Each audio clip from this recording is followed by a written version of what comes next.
علیکم دوستو، میں ہوں حافظ مدثر اور آپ دیکھ رہے ہیں حافظ مدثر یوٹیوب چینل۔ دوستو، اگر آپ نے ابھی تک میرا چینل سبسکرائب نہیں کیا تو سبسکرائب کر دیں تاکہ احادیث، دعاؤں اور قول مبارک کی تمام ویڈیوز آپ تک پہنچ سکیں۔ دوستو، یہ قول مبارک ہماری زندگی کے حوالے سے ہے کہ ہمیں اپنی زندگی کس طریقے سے گزارنی چاہیے۔ تو دوستو، حضرت علی علیہ السلام نے فرمایا، یہ زندگی 2 دن کی ہے، ایک دن تمہارے حق میں اور ایک دن تمہارے مخالف ہے۔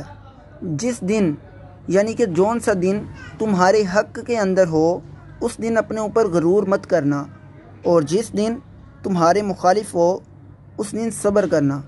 یعنی کہ جب انسان کا اچھا وقت آئے تو اس کے اوپر غرور نہیں کرنا چاہیے، اور جس دن ہم کہ غربت کی، پستی کی نیچے دبے ہوں تو دوستوں ہمیں اس وقت صبر کرنا چاہیے اور اپنے اللہ کو زیادہ سے زیادہ یاد